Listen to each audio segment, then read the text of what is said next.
Kaya po mga kapatid, sa biyaya ng Panginoon Diyos na tayo ay nabigyan ng pagkakataon na kahit sa ganitong bagay ay nakakatulong tayo sa tao.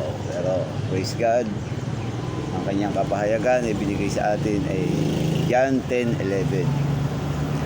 Ako ang mabuting pastor. Binibigay ng mabuting pastor ang kanyang buhay dahil sa kanyang mga tupa. Praise God, O Lord. Praise God. Dahil ang ating pastor na siya nagbibigay ng buhay sa kanyang mga tupa ay nanggagaling kay Lord.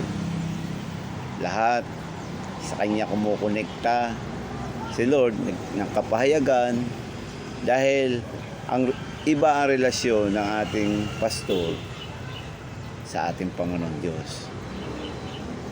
Kaya pagka ang ating pastor ay nagbigay sa atin ng desisyon, huwag tayo mabahala. Kasi basta't alam natin ang ating pastor, konektado kay Lord, hindi tayo mapapahamak.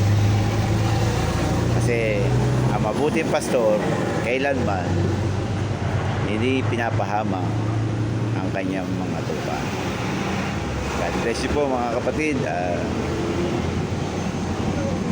In Jesus' name, ingat po kayo sa ating mga araw-araw nating ginagawa, lalo sa panahon ngayon, panahon ng das. God bless you po.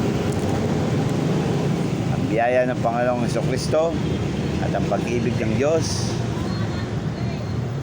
at ang pakikipisan ng Espiritu Santo naway sumainyong lahat. In Jesus' name, Amen.